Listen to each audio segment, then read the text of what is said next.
بسم الله الرحمن الرحيم. السلام عليكم ورحمة الله وبركاته. How are you, my students? I hope that you're happy and healthy and ready for today's lesson, which is Unit 4, Form, Meaning and Function, which means we'll be doing lots of exercises for today. Form, meaning and function. But before we do that, let's revise what we previously took in our previous lesson. The hockey, as you can see the field map here, or the rink of the hockey, and we read about hockey, and we knew the positions here: the goal post, the defending zone, the neutral zone, the attacking zone, the goal line, and the crease.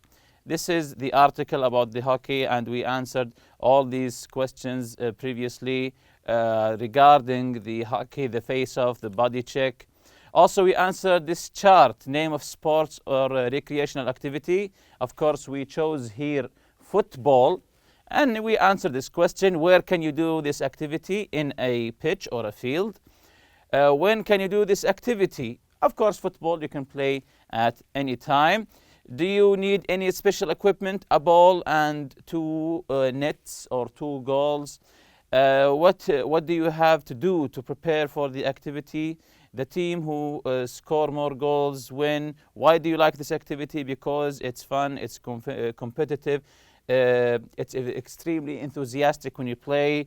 Would you recommend this sport or activity to your friend? Yes, of course, because it's fun.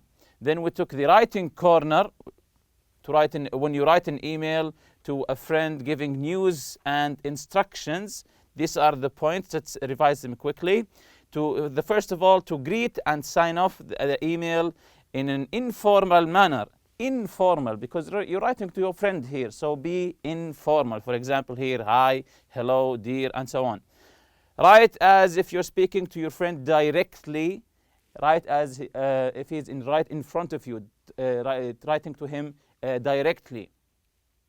Give your news, as in school, a recent activity you've taken up.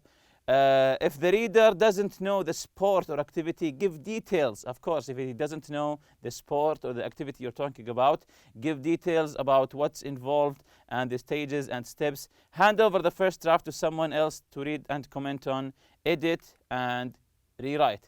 So jumping to today's lesson, these are the objectives for today's lesson: for meaning and function. Form sentences about an action that started in the past. Produce sentences about duration. Form sentences about counting. Express duration with for, express duration with all. Connect a group of words with a specific sport to explain how to use the present perfect progressive tense. So let's begin our lesson here. What's the form of the present perfect? The present perfect, what is the form? What do we write? What is the form of the present perfect? I think you know this answer. It's extremely easy. Has or have plus the past participle. So the form, what we write in the present perfect, we write has or have according to the subject, of course. Then we write the past participle of the verb. So here we use the present perfect simple tense in the following situations. To talk about something in the past, we use the present perfect simple, even though it's called present, but we talk about the past. To talk about something in the past when we do not know when the event happened, or it is not important when it happened. So the second point here is that we use the present perfect simple when we don't know when the event happened in the past, we don't know, or just we don't care. It's not important to mention the specific time of the action. The third one here, to talk about ongoing time from the past up to now. From ongoing time, something that started in the past and is still continuing and is still happening until now. So the present perfect progressive versus the present perfect simple. So we have two grammars here: present perfect progressive and present perfect simple. So let's read it and explain it together. We use the present perfect progressive tense to talk about an action that started in the past. Of course, we all know this. We use the present perfect progressive to talk about an action, even the simple here, to talk about an action that started in the past. and has a connection with the present time, and is still happening until the present time. The action may or may not have finished. The action may or may not have finished. So from the beginning, we use the present perfect progressive about an action that started in the past and may or may not finish, and is still happening until now, and may or may not finished. We don't know. Also, we use the present perfect progressive to emphasize the results of an action. Again, we use the present perfect progressive to emphasize the results of an action. Also here, we use the present perfect progressive to say how long something has been happening, as in we focus on time. Sometimes we use the present perfect progressive to focus on the time, about the duration of something that is happening. So again, we use the present perfect progressive to say how long something has been happening. We also use the present perfect simple here to say how many things have been done. Again, we use the present perfect simple to say how many things have been done. So there are some similarities between the present perfect progressive and the present perfect simple. The progressive mainly focuses on the duration of the action. The simple focuses on the action itself. Let's take some examples here. Present perfect progressive. How long have you been learning to ski? How long have you been learning to ski?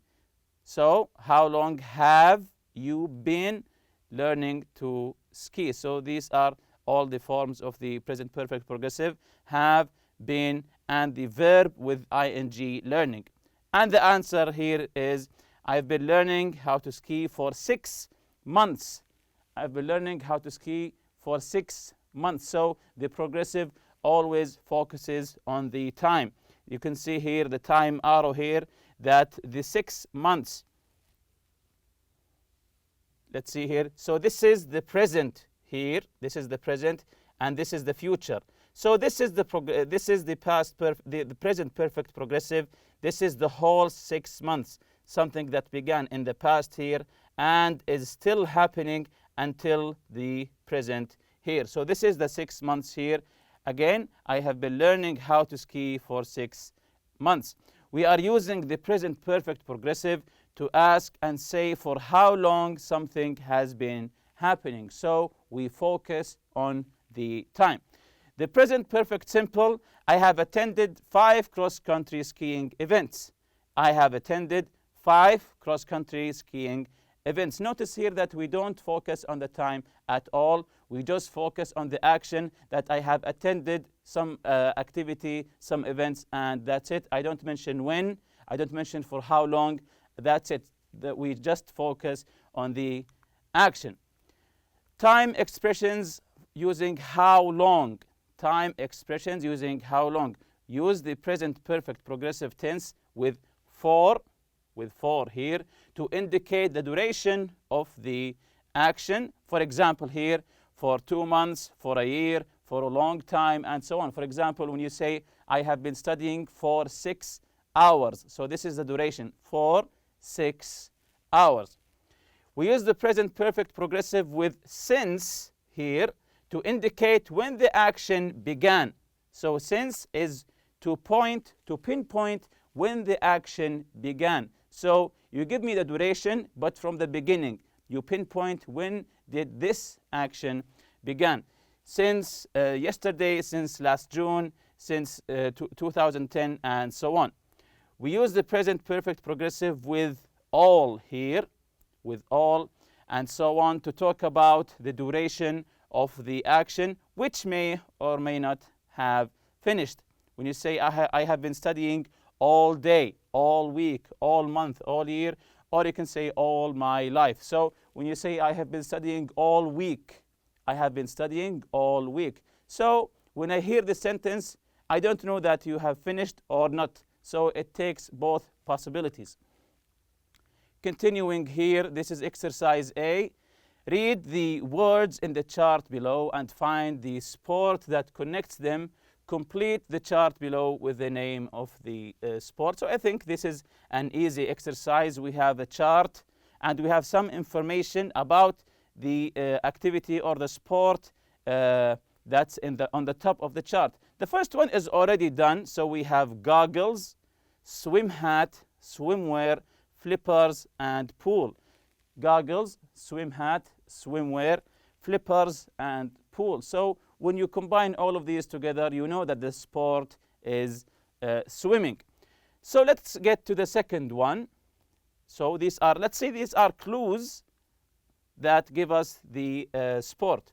Board, sea, swimwear, sail, and wind. Again, board, sea, swimwear, sail, and wind. I think you can guess the sport or the activity here. Let's see if your answer is correct. It's wind surfing. It's wind surfing. So it's surfing on the waves using the sail when you grab it. The third one, snow, slope, mountain, gloves, snow boot, and skis. So I think that you have some clue here. Again, snow, slope, the slope, mountain, gloves, snow boots, and skis. I think this is an easy one also. Let's see the answer here. It's skiing. From the last word, skis, I think you got the answer. Number 4, trainers, net, ball, racket, shorts. Trainers, net, ball, racket, and shorts. So you have a net, a wide one.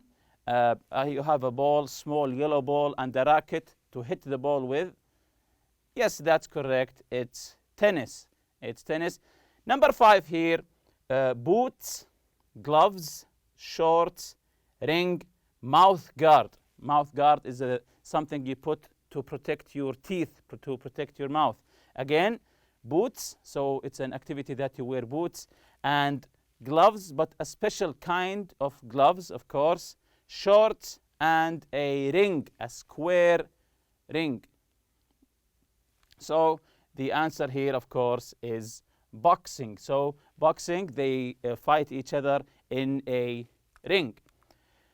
Continuing here with exercise B, compare your answers in exercise A with a partner.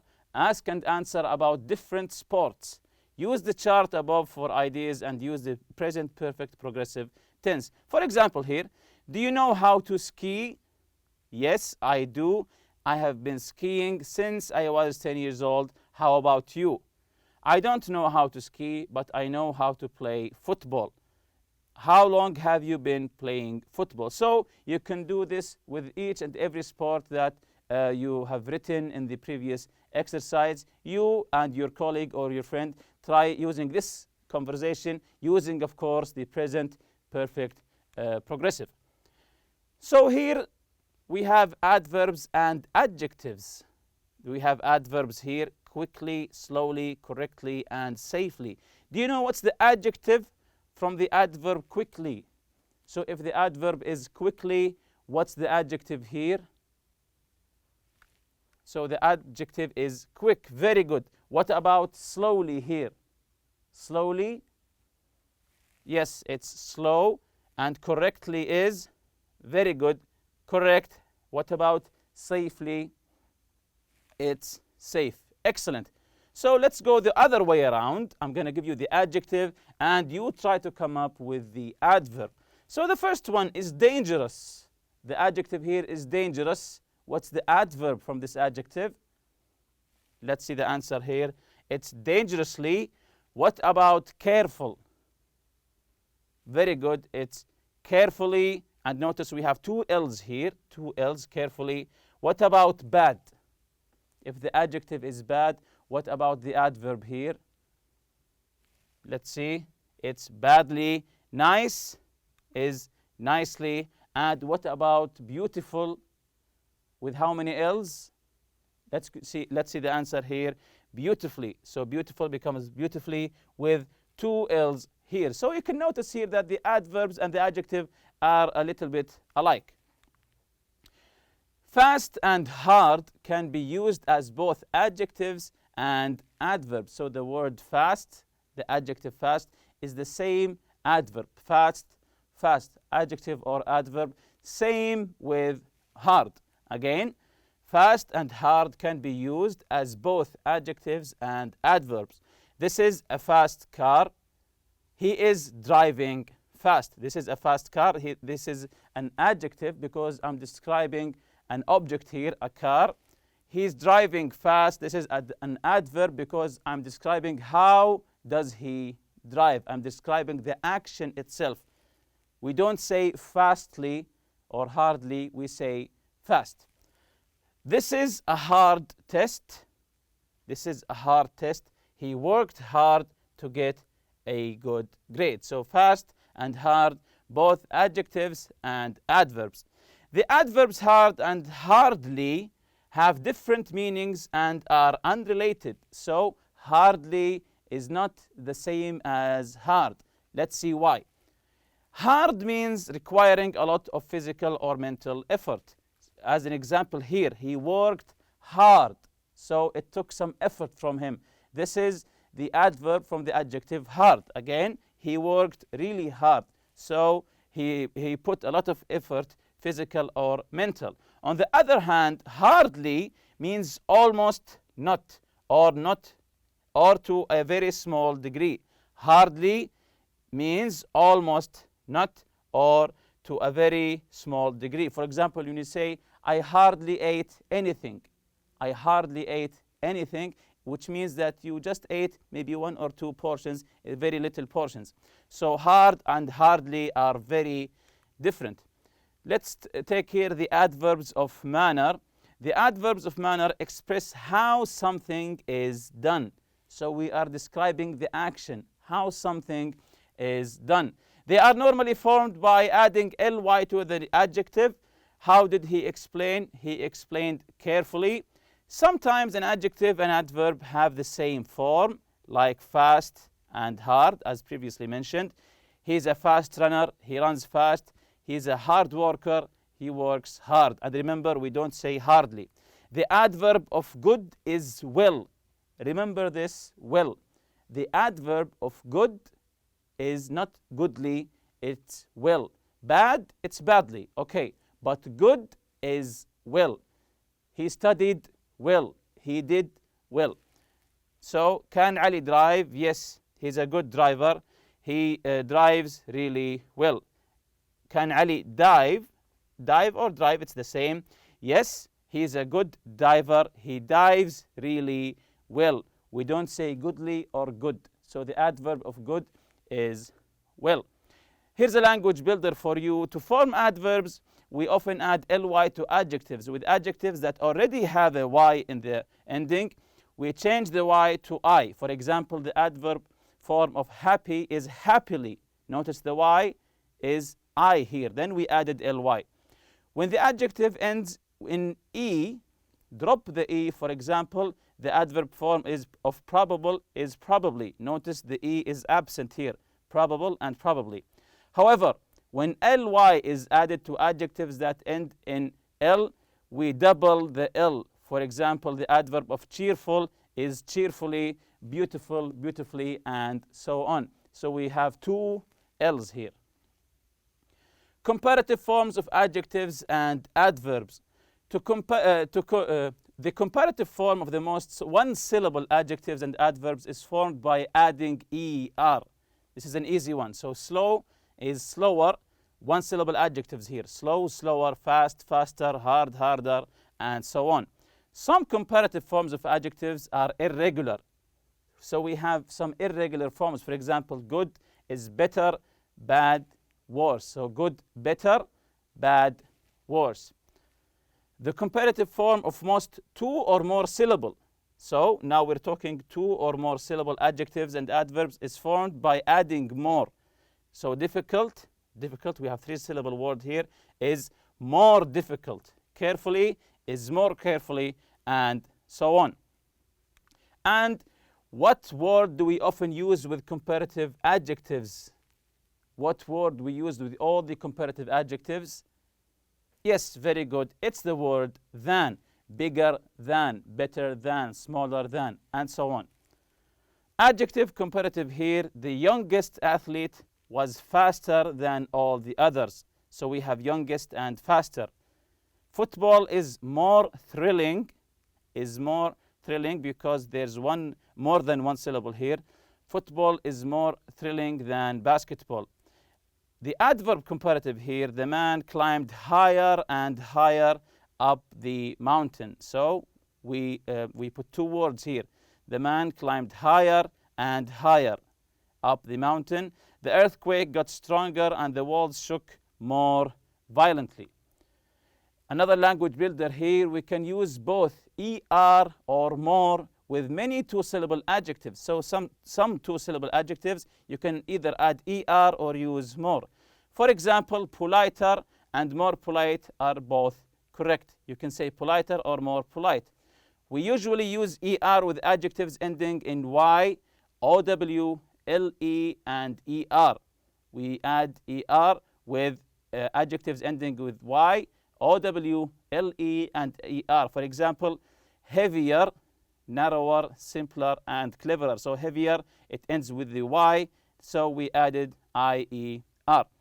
We use more than two-syllable adjectives ending in ed, ing, ful, and less. For example, more tired, more boring, more stressful, and more careless. So any two-syllable adjectives ending in ed, ing, ful, or less, we use the word more here. Than and as. We use than to compare the two people, animals, things, ideas, or situations. The athlete trains harder than all other athletes. We use as to show two items are the same in some way. For example, here, skiing is as dangerous as snowboarding. So which means here that skiing and snowboarding have the same level of danger. We use not as to show the two items are not in the same way. For example, the fold-up bicycle is not as bulky as the regular bicycle. So here we are declining the comparison here. Again, we use not as to show that the two items are not the same in some way. They are not the same. So we are declining the similarity here.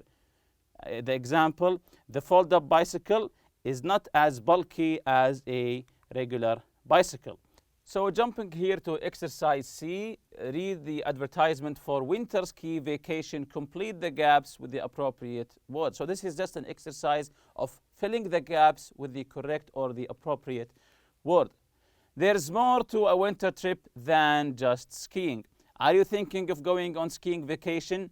Do you ski as good as your family? So do you ski? We are describing how you ski. So yes, as well as your family. If not, then don't despair. There's a lot more to a trip to the snow skiing. So number 2 is yes, very good. So there's a lot more to a trip to the snow than skiing. There are lots of things you can do: snowboarding, bobsled riding, snow scooting, and the late craze snow rafting. So number 3 is the late craze. Very good. The latest craze snow rafting. Snowboarding is the popular alternative to skiing. So very good. The most popular alternative for skiing. It is easy than skiing. Do we say it is easy? Yes, it is easier than skiing and a lot fashionable. Do we say fashionable? Fashionable. Very good. And more fashionable. So because it's more than one syllable. So again, it is easier than skiing and a lot more fashionable. Bobsled riding can be a lot of fun, tiring, and very scary. Why? Reaching speeds of up to 70 miles per hour is a lot fast than skiing. So it is a lot faster than skiing. This is not a sport for the faint-hearted. Snow scooting and snow rafting are fairly new sports. Both involve riding down mountain slopes at very high speeds. Snow scooters are a good choice. So, snow scooters are a, yes, it remains the same. Snow scooters are a good choice for those who like doing tricks. If you like riding with friends instead, then snow rafting is the good choice. So, snow rafting is the what? Yes, is the best choice. And remember, building a snowman is as fun, very good as any sport. And with that, we reach the end of this lesson. See you next lesson, inshallah. سبحانك اللهم وبحمدك أشهد أن لا إله إلا أنت أستغفرك وأتوب إليك. السلام عليكم.